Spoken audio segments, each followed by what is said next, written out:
ಇದು ಅಲ್ಲದೆ ನನ್ನ ಮಗಳ ಮದುವೆನ ಆದಷ್ಟು ಸರಳವಾಗಿ ಮಾಡಬೇಕು ಅನ್ನೋದೇ ನನ್ನ ಆಸೆ. ಸರಿ ಅಮ್ಮ, ನೀವು ಹೇಗೆ ಹೇಳ್ತಿರೋ ಹಾಗೆ ನಮ್ಮಪ್ಪಂಗೆ ತಾಳಿ ಕಟ್ಟೋ ಶಾಸ್ತ್ರ ಮಾತ್ರ ಚೌಲ್ಟೀಲ್ ಮಾಡೋದು ಅಂತ ಹೇಳ್ತೀನಿ, ಸರಿನಾ? ಸರಿ, ನಾನಿನ್ನು ಬರ್ತೀನಿ. ಸುಮಾ,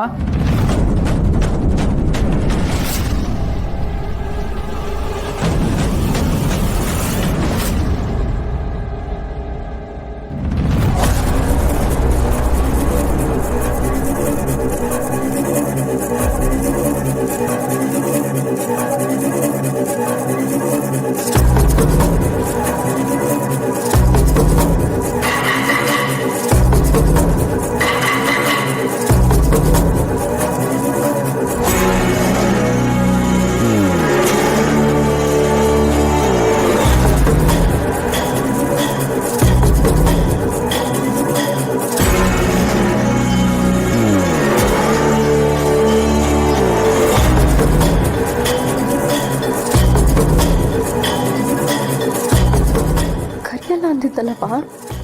ನಾನು ಕರ್ತಿಲ್ಲ ಕಣವಿ. ಮತ್ತೆ ಹೆಂಗ್ ಬಂದ? ಗೊತ್ತಿಲ್ಲ.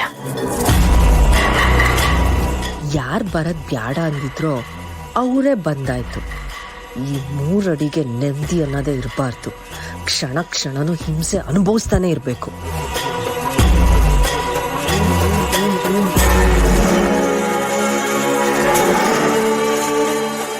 ಯೋನ್ ಡಾಕ್ಟ್ರಪ್ಪ, ಸುಮನ್ ಮದ್ವೆ ಅಂತ ಗೊತ್ತಾಗಿ ಏನೋ ಉಡುಗೊರೆ ತಂದಂಗಿದೆ. ಇದು ನಾನು ತಂದಿದ್ದು ಉಡುಗೊರೆ ಅಲ್ಲ, ಸಚಿನ್ ಮತ್ತೆ ಸುಮಾಗೆ ನಮ್ಮ ತಾಯಿ ಕಳಿಸಿರೋ ಉಡುಗೊರೆ.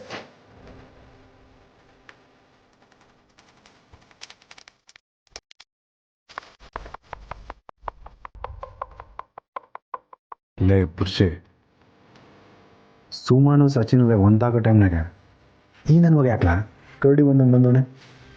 ನನಗೂ ಅದೇ ಗೊತ್ತಾಯ್ತಲ್ಲ ಮಗ. ಸುಮ್ಕೆ ಇದ್ರೆ ಸರಿ, ಇಲ್ಲ ಕಲ್ಲು ಹೊಡೆದೋಡ್ ಸುಮ್ಕೆ. ಸುಮನ್ ಮದುವೆ ಅಂತ ನೀವು ಯಾರು ನನಗೆ ಹೇಳಲೇ ಇಲ್ಲ. ನಿಮಗೆಲ್ಲ ನಾನು ಅಷ್ಟೊಂದು ಕೆಟ್ಟೋನದ್ನ. ಅಯ್ಯೋ, ನಾನೇನು ಕರಿಬೇಕು ಅಂತಾನೆ ಇದ್ದೆ ಕಣಪ್ಪ.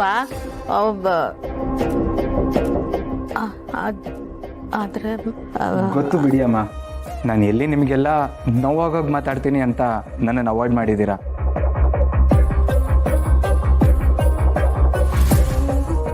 ಅದೇ ತಾನೇ ಸತ್ಯ.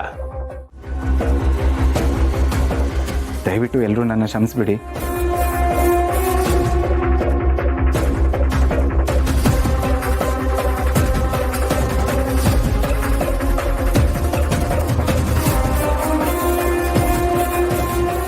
ಸಚಿನ್, ಸುಮಾ, ಕಂಗ್ರಾಟ್ಸ್. ಇದು ಅಮ್ಮ ಕಳಿಸಿರೋ ಉಡುಗೊರೆ, ಪ್ಲೀಸ್ ತಗೊಳ್ಳಿ. ಜಗನ್, ಇದು ನಿಜವಾಗ್ಲೂ ನೀವೇನಾ ಮಾತಾಡ್ತಿರೋದು? ಜಗನ್ ನಾವು ಅನ್ಕೊಂಡಂಗೆ ಕೆಟ್ಟವ್ರೇನಲ್ಲ. ಅವ್ರು ಹೇಳ್ದಂಗೆ ಕಾಬ್ದಾಗೇನೋ ಮಾತಾಡ್ಬಿಟ್ಟವ್ರೆ, ಯಾವ್ದನ್ನೂ ಸಾಧಿಸಕ್ಕಿಲ್ಲ.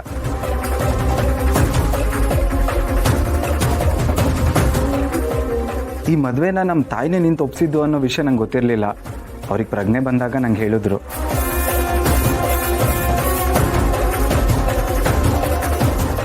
ಹೋಲಿ ಬಿಡಪ್ಪ, ಈಗಲಾದರೂ ನಮ್ಮಿಂದ ನಿನ್ಗೇನು ಮೋಸ ಆಗಿಲ್ಲ ಅಂತ ಅರಿವಾಯ್ತಲ್ಲ, ಆಟೆ ಸಾಕು.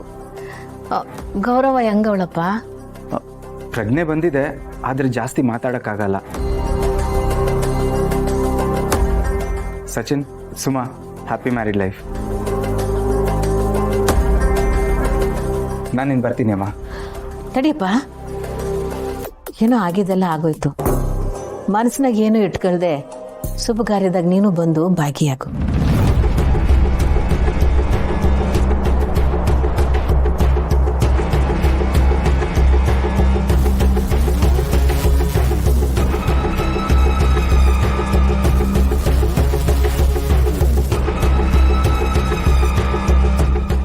ನೀನು ಇಲ್ಲಿದ್ರೆ ನಮ್ಮ ಗೌರವ ನಮ್ಮ ಜೊತೆಗೆ ಅವಳೇ ಅಂದಷ್ಟೇ ಖುಷಿ ಆಯ್ತದೆ.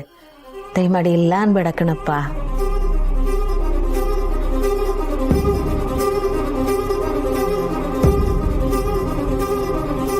ಹೌದು ಡಾಕ್ಟ್ರೆ, ನಮ್ಮ ಅವನು ಉಳ್ಸೋಕ್ಕೆ ನೀವು ಸಾನೇ ಶ್ರಮ ಪಟ್ಟಿದ್ದೀರಾ. ಇನ್ಮೇಲೆ ನೀವು ನಮ್ಮವ್ರೆ.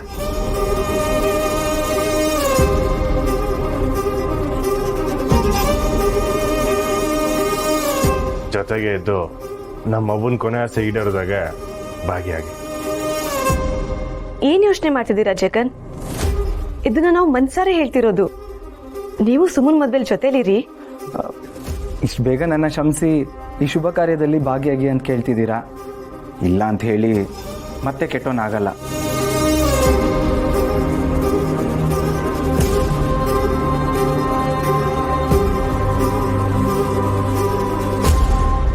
ತುಂಬ ಥ್ಯಾಂಕ್ಸ್.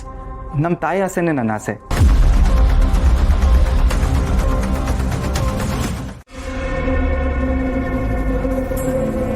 ಮತ್ತೆ ಯಾರಿಗೋ ಬೈತಿರೋ ಹಾಗಿತ್ತು.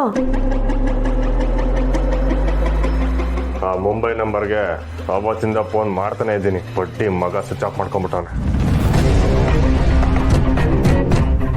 ನೀವು ಅವಾಗ ಫೋನ್ ಮಾಡಿ ಅವನಿಗೆ ಧಮಕಿ ಹಾಕ್ಬಾರ್ದಿತ್ತು ರೀ. ಅವನು ಎಲ್ಲಿ ಸಿಕ್ಬೀಳ್ತೀನೋ ಅಂತ ಎದುರುಕೊಂಡು ಫೋನ್ ಸ್ವಿಚ್ ಆಫ್ ಮಾಡಿರ್ತಾನೆ, ಇಲ್ಲ ಸಿಮ್ ಚೇಂಜ್ ಮಾಡಿರ್ತಾನೆ. ನೀವು ಫೋನ್ ಮಾಡಿ ಧಮಕಿ ಹಾಕಿರ್ಲಿಲ್ಲ ಅಂದಿದ್ರೆ ಇಷ್ಟೊತ್ತಾಗಲೇ ಪೊಲೀಸರನ್ನ ಹಿಡಿದಿರ್ತಿದ್ರು. ನಾನು ಅವತ್ತೇ ಓಡ್ತೀನಿ ಅಂತ ನಿಂತಿದ್ದೆ. ನೀವು ತಡೆದಿಲ್ಲ ಅಂದಿದ್ರೆ ಈಟೊತ್ತಿಗೆ ಅವನ್ನ ನಾನೇ ಹುಡುಕ್ತಾ ಇದ್ದೆ.